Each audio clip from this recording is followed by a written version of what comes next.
Bem-vindo ao podcast da Lagoinha Nova York. Aqui quem fala é o Pastor Neto. Eu quero convidar você a abrir o seu coração para a palavra que vai ser derramada sobre a sua vida. Por isso, abra o coração, gere expectativa e fique agora com a palavra em nome de Jesus. Obrigado pela tua presença neste lugar, Senhor.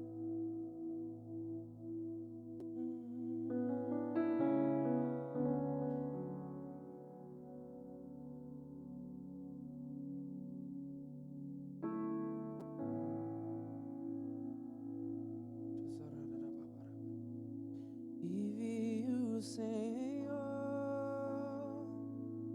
sentado num alto e sublime trono,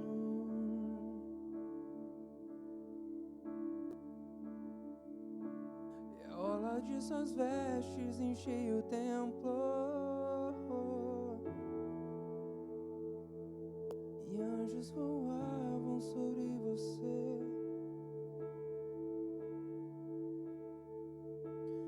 Duas asas cobriam seus rostos, com duas asas cobriam seus pés, cantavam uma canção uns para os outros: Santo é você, Santo é você.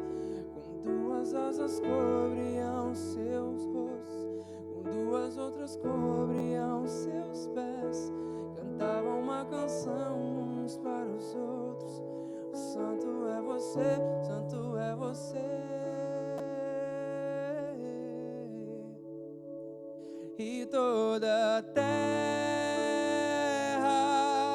se encha com a tua glória, e toda a casa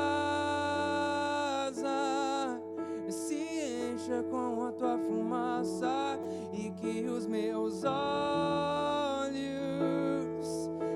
vejam o Rei da Glória, Senhor dos senhores e eterno Deus, Senhor dos senhores e eterno Deus. Que toda a terra se encha com a tua glória, que toda a casa se encha com a tua fumaça, e que os meus olhos sempre vejam o Rei da Glória, Senhor dos senhores e eterno Deus, Senhor dos senhores e eterno Deus.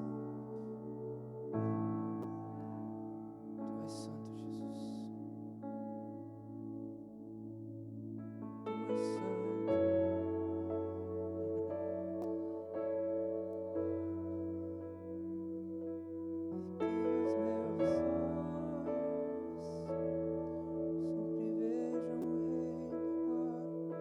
Senhor dos senhores e eterno Deus.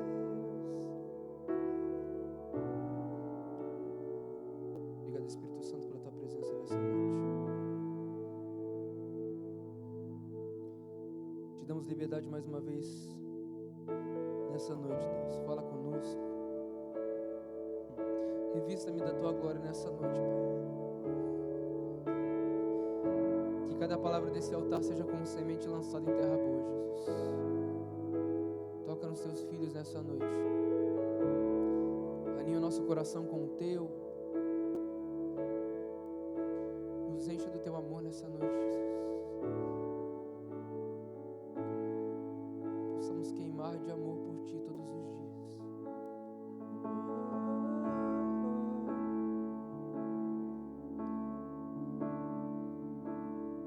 Todos os dias. Todos os dias. Essa é a nossa oração nessa noite. Em nome de Jesus, amém. Amém. Se você está com a sua Bíblia, abre ela no livro de Efésios, capítulo 4.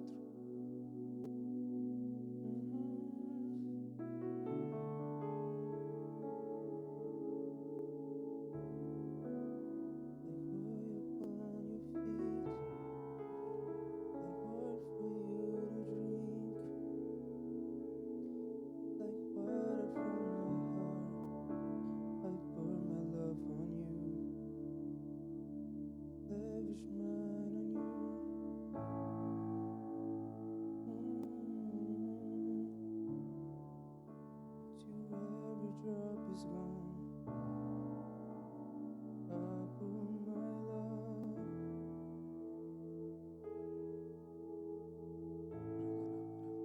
Efésios capítulo 4. A partir do verso 1, a palavra fala como prisioneiro no Senhor. Fala comigo, prisioneiro no Senhor. É engraçado porque quando a gente fala a respeito das cartas de Paulo, uma das maiores características do Evangelho que a gente consegue achar, tanto em Romanos, quanto em Hebreus, quanto em Efésios, é que o Senhor nos chamou para viver em liberdade. Eu posso ouvir um amém? Mas existe um outro nível, fala comigo, um outro nível. Porque é claro que para a liberdade que o Filho nos libertou, e isso é claro, para a liberdade que o Filho nos libertou. Posso ouvir um amém? Por isso, irmão, nessa noite eu preciso declarar sobre você: existe liberdade em Deus. Acho que você não entendeu, eu vou falar de novo: existe liberdade em Deus. Aquilo que te prendia no passado não tem poder para te prender mais. O pecado, a injustiça, pensamentos de morte, pensamentos de injustiça que não levam à presença de Deus, que não vêm do Espírito, não tem lugar mais na sua mente, porque você é livre.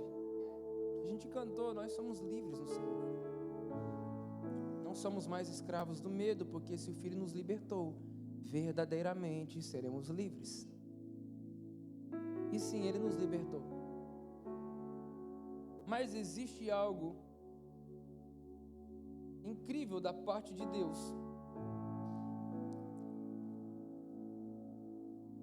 E quando a gente olha para a palavra do Senhor, a gente consegue ver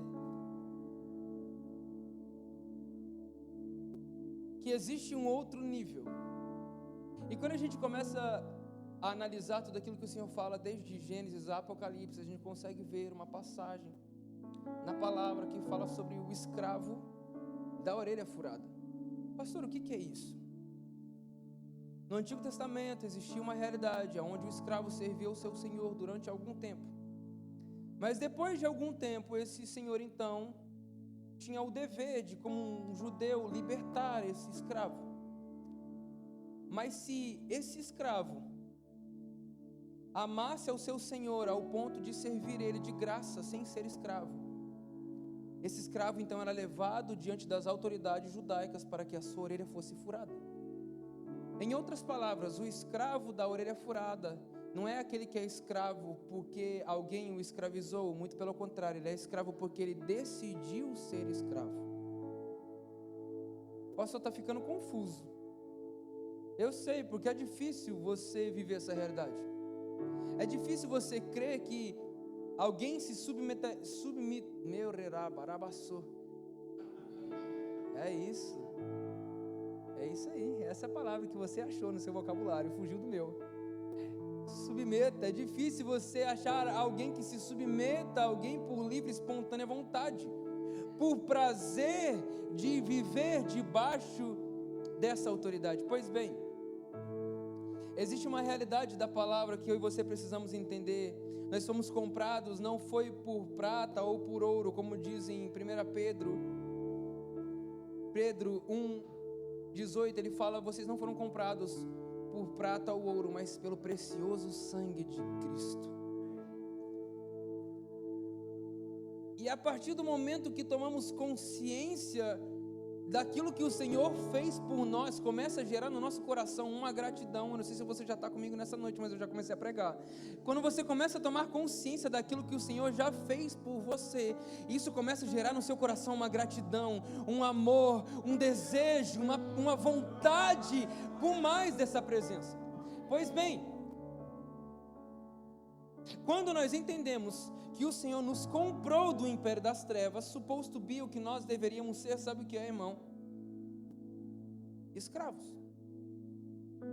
Porque quando se comprava um escravo de um senhor, agora esse escravo não era mais livre, ele era escravo de outro senhor. Mas sabe o que é mais lindo da palavra? É que o Senhor não nos trata como escravos, mas como filhos. Então, na verdade, o escravo da orelha furada, trazendo para o meu e para o seu contexto, é aquele que entendeu o que foi feito por ele. É aquele que não apenas é escravo, porque o escravo se submete apenas para cumprir um determinado desejo, uma determinada função. Ele não entende o porquê faz, nem sabe o porquê faz. Ele só sabe o que ele tem que fazer. Quem está entendendo, diga amém. Mas é engraçado porque Paulo também fala em Romanos capítulo 1, ele fala Paulo, servo de Cristo. Essa palavra servo também poderia ser traduzida para escravo, mas vamos deixar em servo. Eu quero trazer 3 níveis aqui, e eu não estou falando que são níveis gradativos, mas são níveis que eu quero que você entenda. O primeiro deles é o escravo. Ele simplesmente faz sem saber o porquê faz, simplesmente pela obrigação de fazer. Mas agora eu falo sobre o servo. Sabe qual que é a diferença do servo? Ele também está na casa do Senhor, mas diferente do escravo, que ele só faz pelo simples fato de ter que fazer. O servo, ele frequenta lugares onde o escravo não frequenta.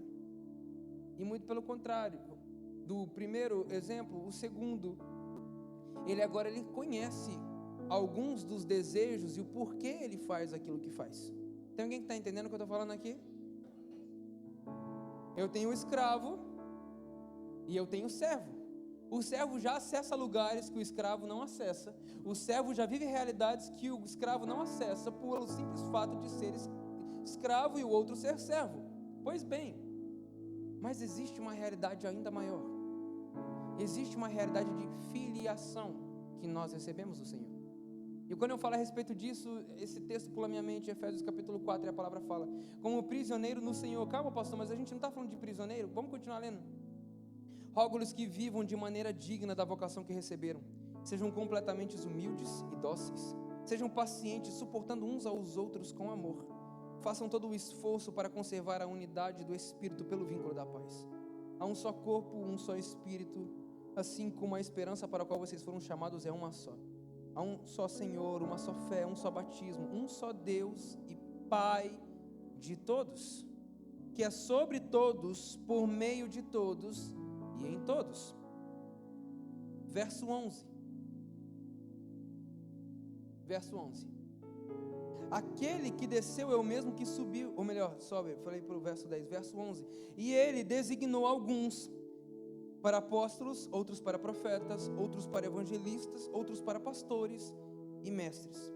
Verso 12, com o fim de preparar os santos para a obra do ministério, para que o corpo de Cristo seja edificado, até que todos alcancemos a unidade da fé e do pleno conhecimento do Filho de Deus, e cheguemos à maturidade, atingindo a medida da plenitude de Cristo. O propósito é que não sejamos mais como crianças, levados de um lado para o outro pelas ondas, nem jogados para cá e para lá por todo o vento de doutrina e pela astúcia e esperteza de homens que induzem ao erro. Antes, seguindo a verdade em amor, cresçamos em tudo naquele que é a cabeça, Cristo. Dele, todo o corpo, ajustado e unido pelo auxílio das juntas, cresce e edifica-se a si mesmo em amor, na medida em que cada parte realiza a sua função. Pastor, eu ainda não entendi. Calma que eu vou chegar lá. Falei para você do escravo, falei para você do servo e agora eu falei para você do filho. O que o Senhor nos faz ao entregar o seu filho por nós, a gente acabou de cantar. O unigênito de Deus se torna primogênito de muitos irmãos. O que o Senhor faz ao entregar Jesus por mim e por você, em outras palavras, Ele nos dá um anel, Ele coloca uma capa sobre nós, Ele coloca novas sandálias que fala sobre o Evangelho, uma capa que fala sobre vestes, uma nova vida, Ele coloca um anel no nosso dedo que fala sobre aliança. E quando nós entendemos essa realidade, que o Senhor não nos chama apenas para ser escravos, servos, mas nos chama para ser filhos, nós podemos acessar realidades que só filhos podem acessar. Isso já é incrível e maravilhoso.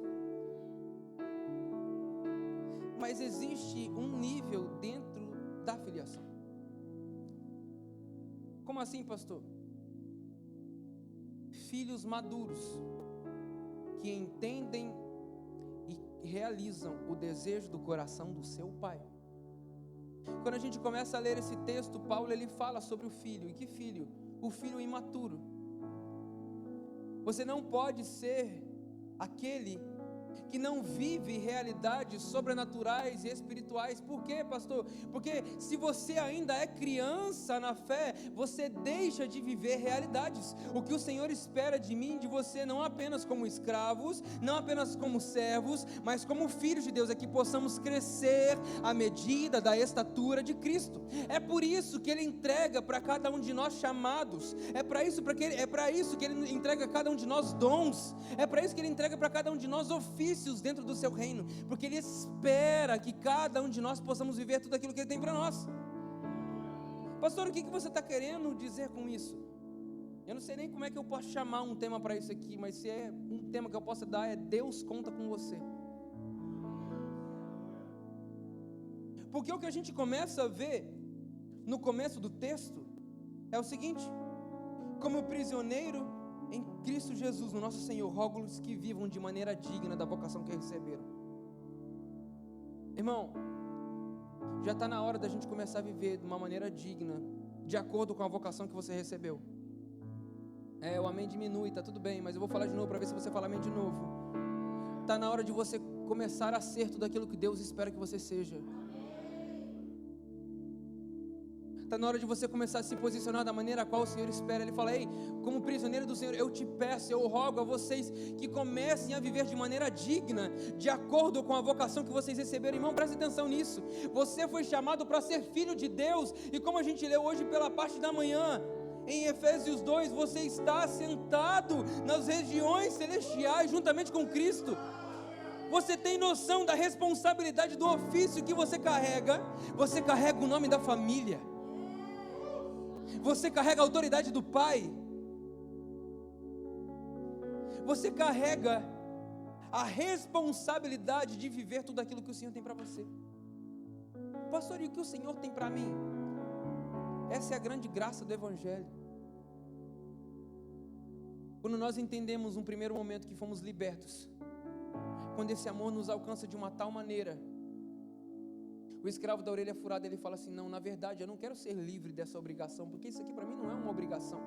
Eu vivia com outro senhor que me maltratava, que me fazia viver uma vida de pecado, de medo, e agora que o Senhor me libertou, a única coisa que eu posso fazer é entregar a minha vida a você, e gastar todos os meus dias para que o Senhor seja engrandecido.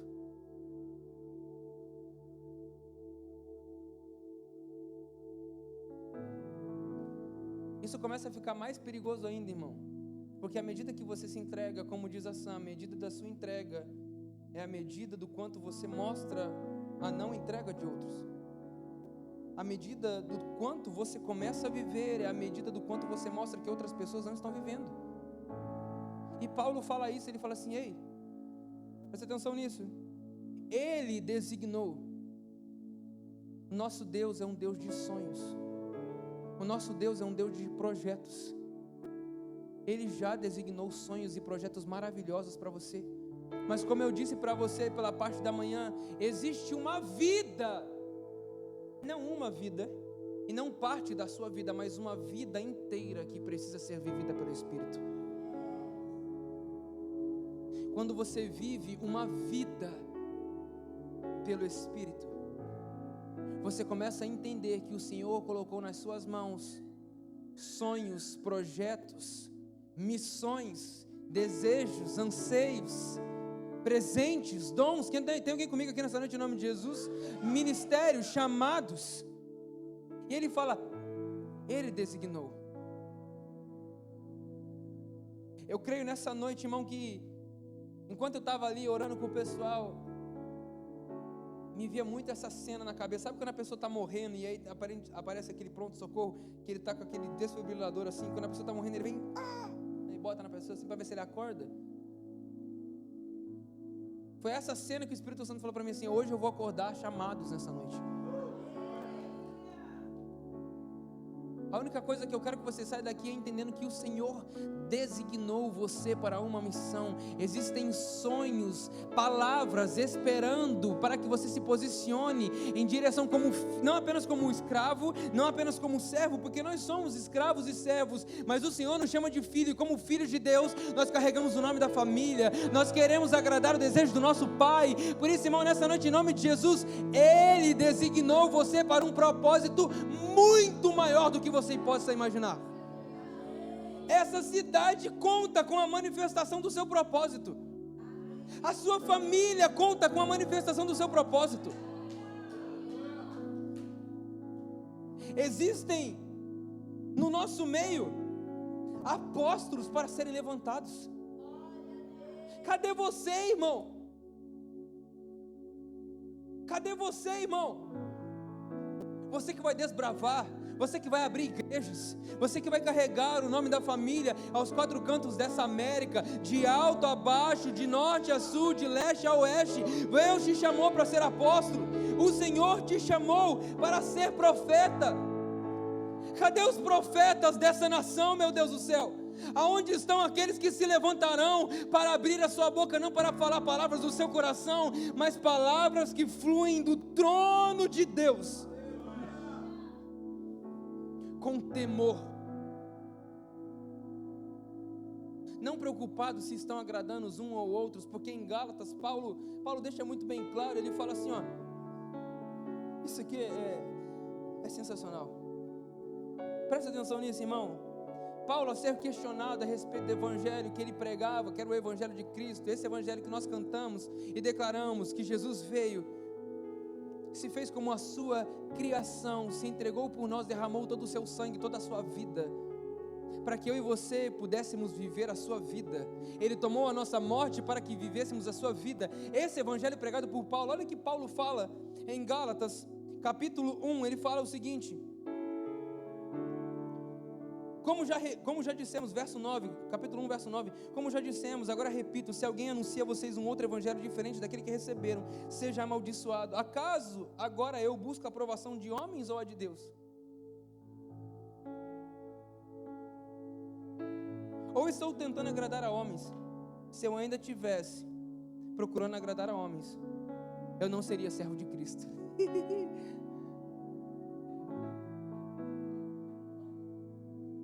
Por que você não está se levantando, irmão?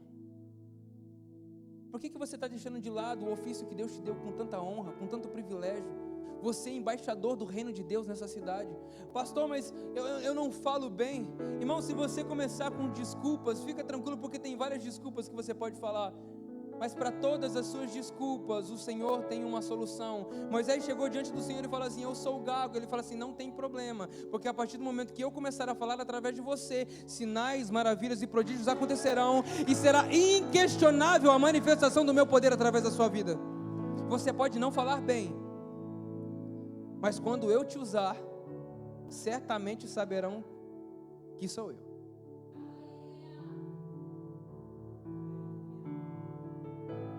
Eu creio num levantar, num despertar de apóstolos, de profetas, de evangelistas. Cadê os evangelistas que vão encher os estádios dessa nação?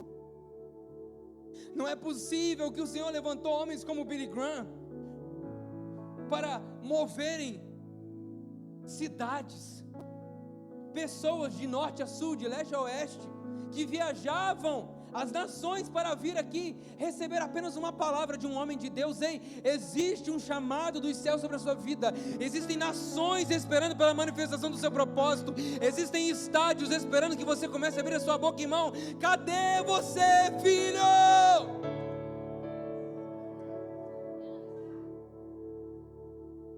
Para de me olhar com essa cara, irmão. Porque se essa mensagem não mexer com você hoje,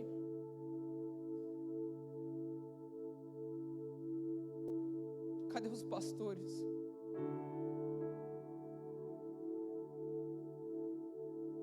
Onde estão os pastores desse povo que o Senhor tem colocado? Sabe por que a gente ainda não começou a viver muita coisa? Eu vou falar para você por que a gente não começou a viver muita coisa. Porque você ainda não decidiu se posicionar. Irmão, eu não sei você, mas eu já estou cansado de deixar de viver por falta de um posicionamento meu.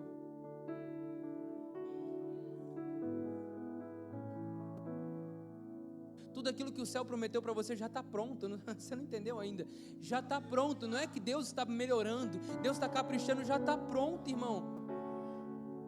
Por que eu não vivi? Porque você ainda precisa estar pronto para viver. Não tem como nós vivermos aquilo que o Senhor tem para nós, vivendo como meninos, como crianças. Gálatas capítulo 4 diz: digo porém que enquanto o herdeiro, o filho, é menor de idade, em nada se difere de um escravo. Não vou falar de novo, lembra para você que eu falei do escravo, eu falei do servo e eu falei do filho. Pois bem, o filho menor de idade em nada se difere de um escravo. Sabe por quê? Continua lendo, Gálatas 4, verso 1. Embora seja dono de tudo, no entanto, ele está sujeito a guardiões e administradores até o tempo determinado por seu pai. Assim, também nós, quando éramos menores, estávamos escravizados aos princípios elementares do mundo. Mas a palavra fala para mim, para você no verso 4, em nome de Jesus, irmão, leia isso com fé. Verso 4, mas quando chegou a plenitude do tempo, Deus enviou o seu filho, nascido de mulher, nascido debaixo da lei, a fim de redimir os que estavam sobre a lei, para que recebêssemos a adoção de filhos. E porque vocês são filhos, Deus enviou o Espírito do seu Filho ao coração de vocês, e Ele clama: Abba, Pai. Papai, paizinho querido, nós estamos aqui nessa noite, Senhor. Nós queremos crescer à medida da estatura de Cristo. Existem apóstolos para serem levantados, existem evangelistas, pastores, mestres, profetas.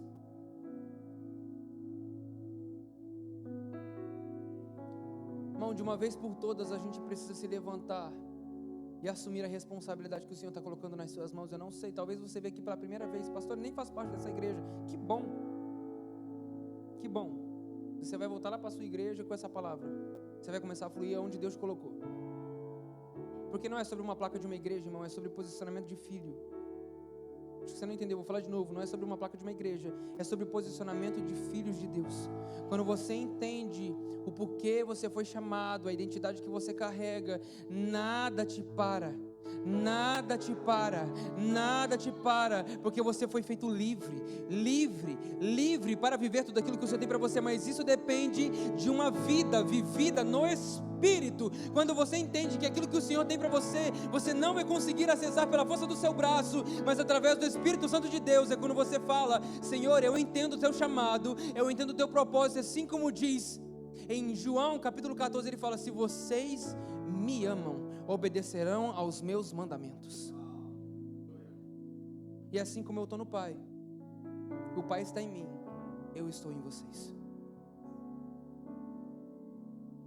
Por isso, nessa noite, irmão, a palavra que eu tenho para você é muito simples: Deus conta com você. Já acabou o tempo de você vir à igreja uma vez por semana, só para esquentar o banco dela.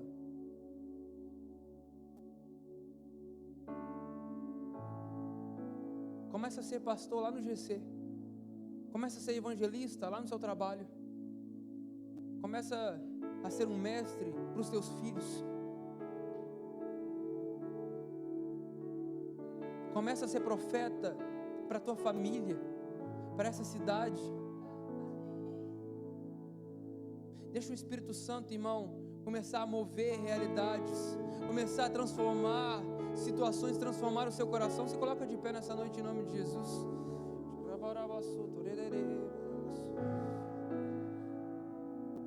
Ah, irmão, existe um derramado do Espírito Santo sobre a tua vida nessa noite. Se eu fosse você, eu não ficava da mesma maneira a qual você entrou. Eu não sei como é que você entrou aqui, mas se você veio aqui para buscar uma resposta, a resposta para mim e para a sua vida nessa noite é: Deus conta com você. Ele tem chamado, Ele tem destino, Ele tem propósito.